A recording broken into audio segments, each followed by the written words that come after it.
नमस्कार, मी ज्ञानदा कदम. न्यूज 18 लोकमतमध्ये आपल्या सर्वांचं स्वागत. आजही आपण बोलणार आहोत बदलापूरमधल्या घटनेबद्दल आणि व्यवस्थेला सवाल विचारणार आहोत. आज बदलापूरच्या पीडित मुलीचे नातेवाईक आमच्याशी बोलले. त्यांनी या चिमुकलीसोबत काय झालं ते आम्हाला सांगितलं आणि ते ऐकून आम्ही सर्वजण सुंद झालो. बदलापूरच्या बातमीतनं आपण सावरत नाही तोवर महाराष्ट्रात गेल्या 48 तासात बाल अत्याचाराच्या आणखी काही घटना समोर आल्या.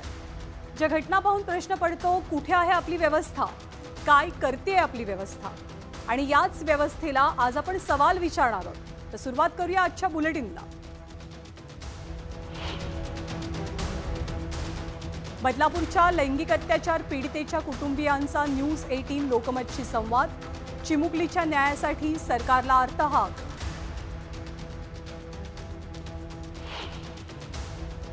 आंदोलकांवरती कारवाई तत्परता दाखवली, पण पीडितेची तक्रार घ्यायला टाळाटाळ का?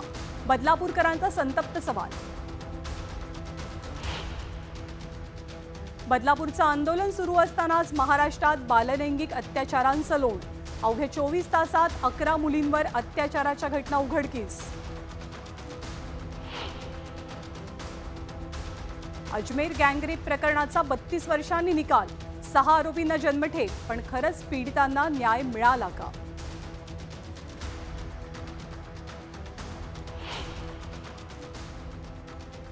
बदलापूरमध्ये 3.5 वर्षांच्या चिमुरडीवरती झालेल्या अत्याचारामुळे अवघा महाराष्ट्र हादरून गेलाय.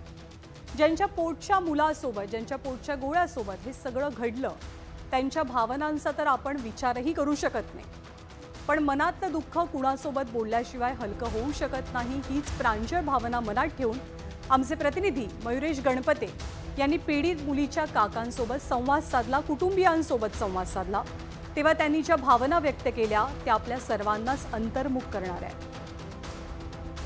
आमची मुलगी अजूनही धक्क्यातच आहे. काय झालंय, काय होतंय हे तिच्या कळण्यापलीकडचं आहे. आमच्यासाठी सुद्धा ही घटना खूपच वेदनादायी आहे. 13 ऑगस्टपर्यंत आम्हाला आमच्या मुलीसोबत असं काही घडलंय याची पुसटचीही कल्पना नव्हती. आमची हसती खेळती मुलगी अचानक शाळेत जायला नाही म्हणू लागली. त्याच दरम्यान आमचं असंही लक्षात आलं की ती चालू शकत नाहीये.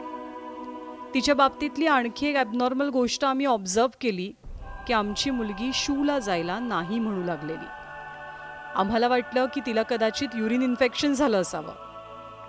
याचवेळी आम्हाला शाळेतल्या आणखी एका मुलीच्या वडिलांनी सांगितलं की त्यांची मुलगी त्यांना म्हणत होती की शाळेतल्या एका दादानं तिच्यासोबत काहीतरी चुकीचं केलंय. मुलीनं असं सांगितल्यावर त्यांनी त्यांच्या मुलीची वैद्यकीय चाचणी करण्याचं ठरवलं.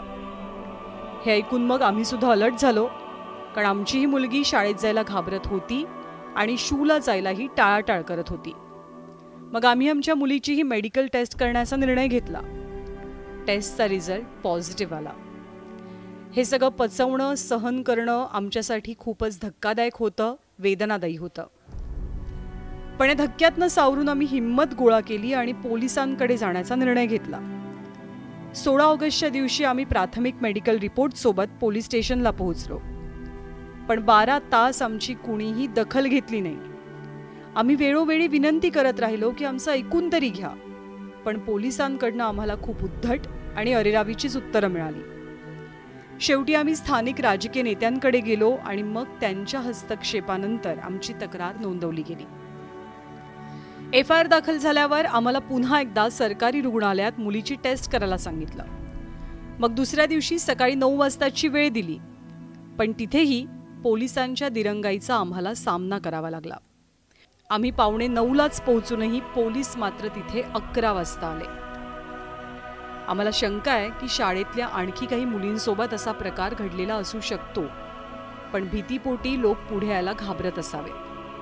काही दिवसांपूर्वी पालकांनी आरोपी अक्षय शिंदेच्या चुकीच्या वागणुकीबद्दल वर्गशिक्षकांकडे तक्रारही केली होती, पण वर्गशिक्षिकेनं लक्षही दिलं नाही. वर्गातल्या मुलींना शू करून येण्यासाठी 15 मिनिटांचा वेळ कसा लागतो असा साधा प्रश्नही वर्गशिक्षिकेला का पडू नये याचंही आम्हाला खूप नवल वाटतंय. आणखी एक गोष्ट म्हणजे वर्गापासून बाथरूम खूप लांब आहे, त्यामुळे तिथे जाण्यासाठी मुलांना मदतीची गरज लागणारच आहे. या सगळ्या घटनेनंतर आम्ही शाळेकडे त्या दिवसांच्या CCTV फुटेजची मागणी केली, पण शाळेनं फुटेज द्यायला नकार दिला. गेल्या 15 दिवसांपासून CCTV बंद असल्याचं शाळेनं आम्हाला सांगितलं. आम्हाला संशय आहे की शाळा व्यवस्थापनानं पुराव्यांसोबत काहीतरी छेडछाड केली असावी. पण आमच्या मुलींना आता न्याय मिळावा हीच आमची अपेक्षा आहे. तर पीडित मुलीच्या कुटुंबियांनी जे सांगितलं ते मयुरेशकडनं जाणून घेणं, ते शब्दामध्ये उतरवणं आणि ते तुमच्यापर्यंत पोहोचवणं हे खरंच माझ्यासाठी सुद्धा अजिबातच सोपं काम नव्हतं. कारण जेव्हा मीही ही सगळी गोष्ट ऐकली की या मुलीसोबत काय घडलं तेव्हा अंगावर अक्षरशः काटा आला. तर मयुरेश गणपतीशी बोलताना पीडित कुटुंबियांनी सरकारला आर्त हाक दिली आहे, पण त्याच वेळेला त्यांनी पोलिसांच्या भूमिकेवर संशयसुद्धा उपस्थित केला. त्याचं कारण असं की या पीडित कुटुंबियांची तक्रार नोंदवून घ्यायला पोलिसांनी 12 तास लावले.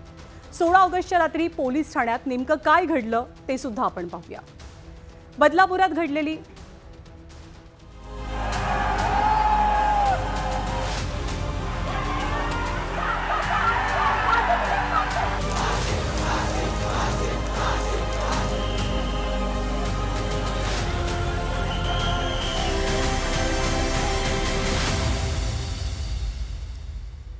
तर बदलापूरमध्ये घडलेली ही घटना माणुसकीला काळीमा फासणारी घटना आहे.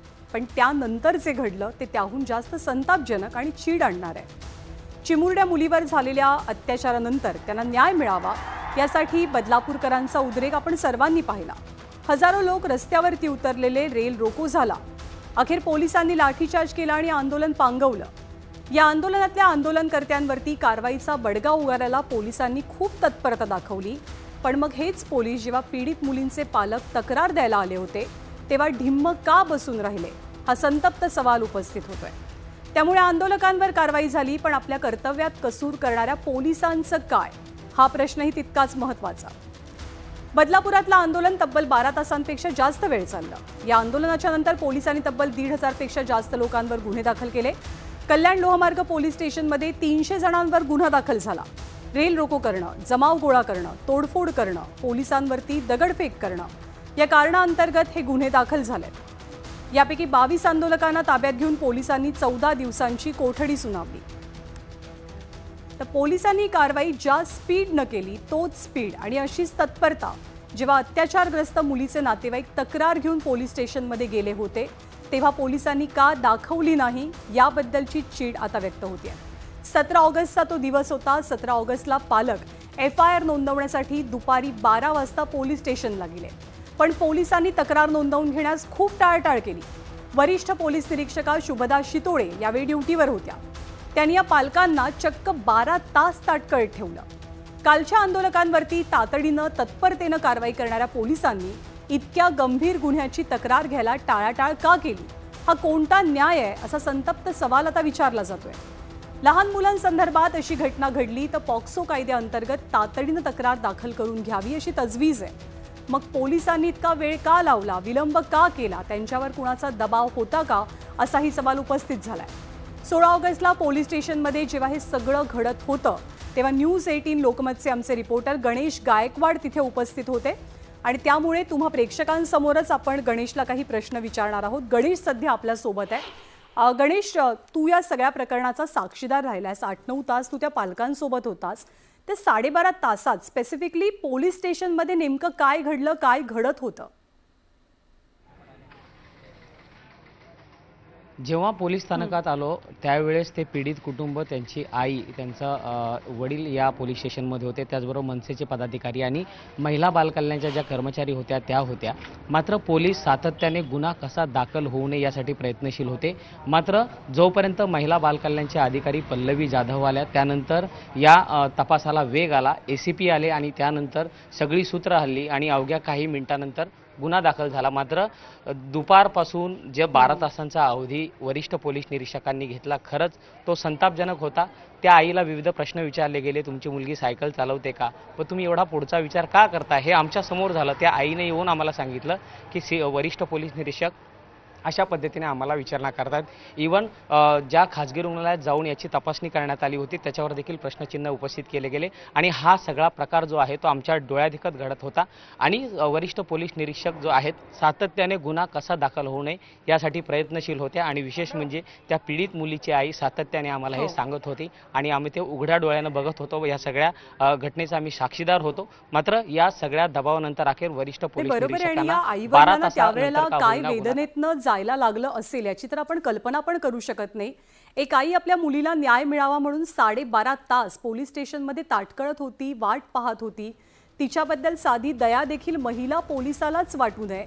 ज्या शुभदा शितोळेंनी तक्रार दाखल करण्यात टाळाटाळ केली, ज्यांनी पोक्सो कायद्याचे नियम मोडले, त्या शुभदा शितोळेंचं आता उचलबांगडी झालेली आहे.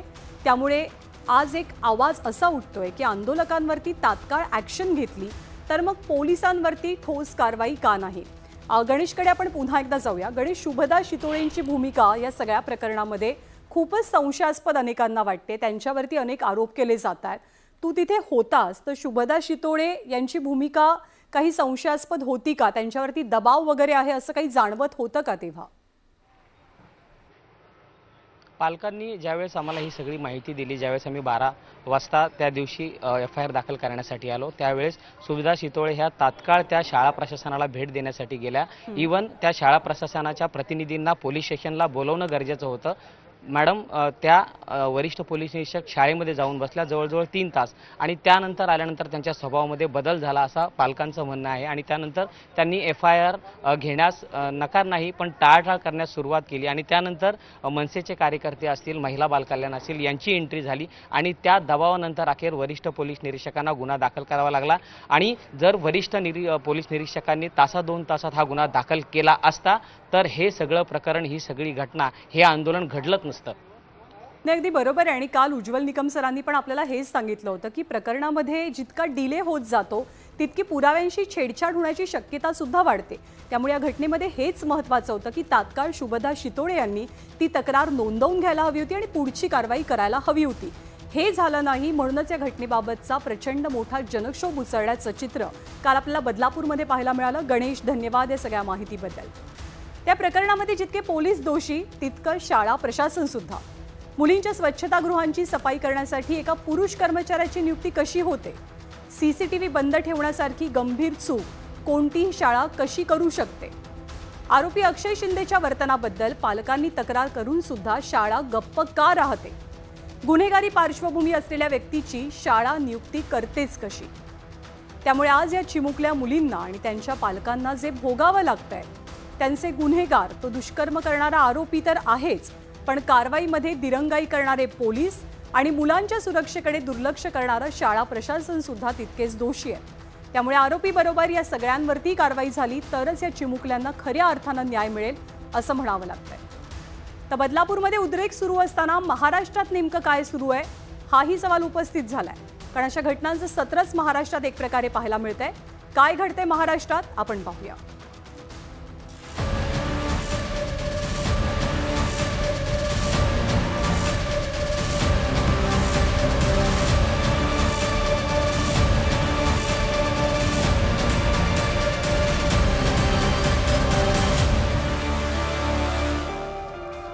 तर बदलापुरात बाललैंगिक अत्याचाराच्या निषेधार्थ उद्रेक सुरू असताना अवघा देश हा आक्रोश पाहत होता. बदलापूरमधली घटना मन सुन्न करत असताना, चीड निर्माण करत असतानाच महाराष्ट्रात 1-2 नाही तर तब्बल 6 शहरात अल्पवयीन मुली नराधमांच्या शिकार झाल्याचे संतापजनक प्रकार गेल्या 2 दिवसात समोर आले. बदलापूर प्रकरणाच्या अवघ्या 24 तासात घडलेल्या घटना मी तुम्हाला आता सांगणार आहे. महाराष्ट्राची सांस्कृतिक राजधानी असलेल्या पुण्यामध्ये 2 मुलींवर अत्याचार झाल्याचं समोर आलं. अकोल्याच्या जिल्हा परिषद शाळेमध्ये शिक्षकानं 6 विद्यार्थिनींचा लैंगिक छळ केला. इकडे मुंबईतल्या नागपाडा परिसरात 8 वर्षीय मुलीवर लैंगिक अत्याचार झाले. तर ठाण्याच्या कळवा रुग्णालयात अल्पवयीन मुलीवर अत्याचार करण्याचा प्रयत्न झाला. बुधवारी नाशिकमध्ये 12 वर्षांच्या बालिकेवरती सावत्र बापानंच अत्याचार केले. बदलापूरमध्ये 2 अल्पवयीन मुलींच्या लैंगिक अत्याचाराचे पडसाद उमटत असतानाच मंगळवारी पुण्यामध्ये भवानी पेठेतल्या एका नामांकित शाळेत 7वीत शिकत असलेल्या 12 वर्षीय मुलीवर 19 वर्षीय नराधमानं 15 ऑगस्टला शाळेमध्येच अत्याचार केल्याचं समोर आलं. मुलीच्या आईनं तक्रार दिली आणि त्यानंतर पोक्सो अंतर्गत गुन्हा नोंदवला गेला आणि या तरुणाला अटक झाली. तर ठाण्याच्या कळवा रुग्णालय परिसरात असलेल्या बागेत एक 42 वर्षीय इसम 11 वर्षीय अल्पवयीन मुलीसोबत आक्षेपार्ह वर्तन करत असल्याचं समोर आलं.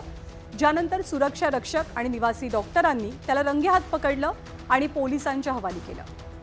मंगळवारचा दिवस मावळत नाही तोच अकोल्यामधल्या काझीखेड जिल्हा परिषद शाळेमध्ये शिक्षकानं 6 विद्यार्थिनींचा लैंगिक छळ केल्याची बातमी समोर आली. शाळेमध्ये अश्लील व्हिडिओ दाखवत मुलींचा विनयभंग करणाऱ्या शिक्षकाला आता पोलिसांनी अटक केलेली आहे. बुधवारी मुंबईच्या नागपाडा परिसरामध्ये 8 वर्षीय मुलीवर लैंगिक अत्याचाराचा धक्कादायक प्रकार समोर आला. या लहान मुलीला कानातले दाखवण्याच्या नावाखाली विक्रेत्यानं मुलीसोबत गैरवर्तन केल्याचं दिसलं. हा नराधम सध्या पोलिसांच्या ताब्यात आहे. तर आज नाशिकमध्ये सावत्र बापाच्या कृत्यानं सर्वजण हादरून गेले. ओझरमध्ये 12 वर्षांच्या चिमुरडीवरती सावत्र वडिलांनीच अत्याचार केल्याचा प्रकार घडला. मुलीच्या तक्रारीनंतर या नराधम बापाविरोधात पोक्सो अंतर्गत गुन्हा दाखल करण्यात आलाय. तर पुण्यामध्ये सलग दुसऱ्या दिवशी बाल लैंगिक अत्याचाराची घटना उघडकीस आली. ज्यामध्ये अल्पवयीन मुलीला दारू पाजून 4 अल्पवयीन मुलांनी तिच्यावरती अत्याचार केल्याचा प्रकार घडलाय. एप्रिल महिन्यात घडलेल्या प्रकारात पीडितेच्या वडिलांच्या तक्रारीनंतर पोलिसांनी दोघांना अटक केली. तर दोघांचा सध्या शोध सुरू आहे. या सर्व घटना अल्पवयीन मुलींसोबत घडलेल्या आहेत. या सर्व घटना आपल्या आसपासचं असुरक्षित वातावरण दर्शवणार आहेत. या घटना मनात भीती निर्माण करणार आहेत. आणि या बाल अत्याचारांच्या घटनांमध्ये आपलं राज्य, आपला महाराष्ट्र देशात पहिल्या क्रमांकावरती असतो हे पाहून आपल्या व्यवस्थेची मान शर्मेनं खाली जायला हवी.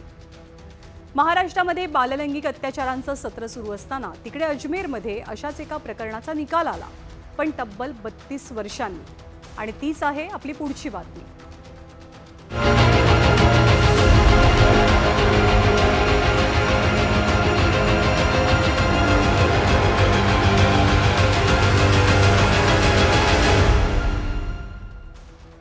आपल्या देशामध्ये दरवर्षी लाखोंच्या संख्येनं महिला अत्याचाराच्या घटना घडतात.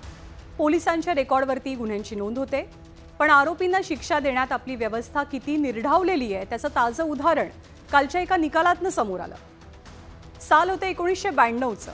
अजमेरमध्ये 100 मुलींचं शोषण झाल्याच्या प्रकरणाचा निकाल स्पेशल पॉक्सो कोर्टानं दिलाय.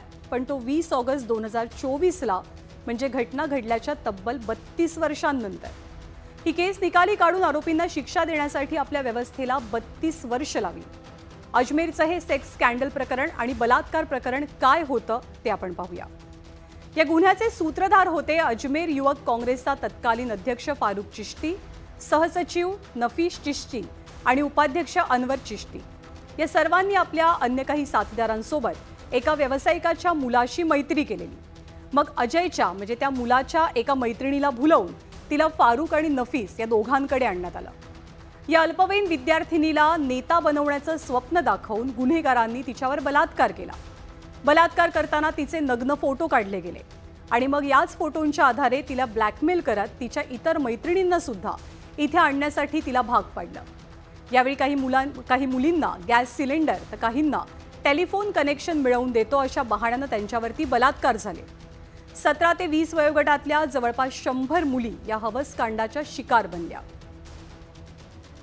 ब्लॅकमेलिंग प्रकरणातील गुन्हेगारांच्या राजकीय कनेक्शनमुळे हा सगळा प्रकार बराच काळ दाबला गेल्याची चर्चा होती. मधल्या काळात ज्या लॅबमध्ये मुलींचे फोटो डेव्हलप व्हायला जायचे त्या लॅबमधनंच ते लीक झाले आणि शहरभरात पसरले. मग बदनामीच्या भीतीनं या प्रकरणात अडकलेल्या 6 मुलींनी आत्महत्या केली तर काही जणींनी शहराला रामराम ठोकला. मग दैनिक नवज्योतीचे पत्रकार संतोष गुप्ता यांनी या सगळ्या प्रकरणाला वाचा फोडली आणि या मुलींना न्याय मिळण्याचा प्रवास सुरू झाला. लंबे समय से गवाहों की तलबी हो रही थी, गवाह नहीं पहुंच रहे थे, जिनमें वो महिलाएं भी थीं जिनके साथ ये अपराध घटित हुआ. क्योंकि वो मीडिया की बार बार सुर्खियां बन रहा था, तो श्रीमान तत्कालीन पुलिस अधीक्षक महोदयगण द्वारा बराबर टीम का फॉलोअप करते हुए मेरे को निर्देशित किया गया. तो मैंने फिर एक चैलेंज के रूप में लेके उसमें लगातार हमारे जो कांस्टेबल्स की टीम थी और जो ASI लगाए, सब इंस्पेक्टर्स लगाए, उन्होंने 40 गवाह एक साल में हमने कोरोना होते हुए भी कराए थे. और हम पूरी तरह आश्वस्त थे कि जो गवाही हुई है और जिस तरीके से ये केस है पुराना, इसमें हमें सफलता मिलनी चाहिए. तर अजमेर सामूहिक बलात्कार प्रकरणामध्ये एकूण 18 आरोपी होते. यातील 4 आधी शिक्षा झाली आहे तर 4 जणांची उच्च न्यायालयानं निर्दोष मुक्तता केली। एका आरोपीनं 30 वर्षांपूर्वीच आत्महत्या केली आहे तर एक आरोपी फरार असून 6 जणांचा निकाल मंगळवारी लागला। न्यायालयानं नफीस चिश्ती, नसीम उर्फ टार्झन, सलीम चिश्ती, इक्बाल भाटी, सोहिल गनी, सय्यद जमीर हुसेन यांना जन्मठेपेची शिक्षा सुनावलेली आहे। और सब न्यायालय द्वारा जो भी निर्णय सुनाया गया है उसके प्रति सबने अपनी संवेदनाएं व्यक्त करी है कि इतना अच्छा निर्णय न्यायालय द्वारा आया है और सभी मुलजिम जो अभी विचाराधीन थे सबको दोषित घोषित किया गया है। अजमेर सेक्स स्कॅन्डल प्रकरणी 3 मे 1992 साली गुन्हा दाखल झाला आणि तब्बल 32 वर्षांनी निकाल लागला। या 32 वर्षात राजस्थानमध्ये 6 सरकारं बदलली। या 32 वर्षात 12 सरकारी वकिलांनी या खटल्याचं कामकाज पाहिलं। 30 पेक्षा जास्त पोलीस निरीक्षकांच्या कार्यकाळात या खटल्याची सुनावणी पार पडली। तेव्हा 18 ते 20 वर्ष या वयोगटात असलेल्या पीडित मुली आज जेव्हा न्याय मिळाला तेव्हा 50च्या घरात आहेत, म्हणजे त्यांचं अर्ध आयुष्य न्यायाच्या प्रतीक्षेत गेलं। अशा घटना घडतात, जनक्षोभ होतो, आंदोलनं होतात, मोर्चे निघतात, घटनेचा निषेधही व्यक्त होतो। पण जर ही प्रकरणं वेळेत निकाली निघत नसतील तर अशा व्यवस्थेचा काय फायदा, जी व्यवस्था लोकांच्या मनात विश्वास निर्माण करू शकत नाही, जी व्यवस्था गुन्हेगारांच्या मनात जरब निर्माण करू शकत नाही। अशा घटनांच्या वेळेला justice delayed is justice denied असं होता कामा नये। आज या घटनांमुळे आपण प्रत्येक जण व्यथित आहोत, चिडलेले आहोत, पण जसे दिवस पुढे जातील तसं अनेक जणांच्या मनातनं ही घटना धूसर बनत जाईल। आजच्या जनक्षोभाचा टोकदारपणा कमी होत जाईल, पण ज्यांच्या सोबत ही घटना घडलेली आहे त्यांच्यासाठी ही आयुष्यभराची जखम आहे, आयुष्यभराची वेदना आहे। लहानग्यांची आघात झालेली, घाबरलेली, अस्वस्थ असलेली ही मनं जपण्याची जबाबदारी ज्या व्यवस्थेवर आहे त्या व्यवस्थेनं, पोलिसांनी, शाळांनी आणि न्यायव्यवस्थेनं आता कोणताही हलगर्जीपणा करणं केवळ अक्षम्य आहे। आणि या सगळ्या बातम्यांचा आढावा घेतल्यानंतर आज बुलेटिनमध्ये वेळ झालेली आहे आता इथेच थांबण्याची। पण आजचं हे बुलेटिन तुम्हाला कसं वाटलं हे आम्हाला जरूर कळवा। हॅशटॅग आणि आपल्या बुलेटिनचं नाव वापरा आणि सोशल मीडियावरती तुम्ही तुमच्या प्रतिक्रिया आमच्यापर्यंत पोहोचवू शकता। आज दिवसभरासाठी आपण इथेच थांबूया। मी तुमचा निरोप घेते। धन्यवाद। Good night.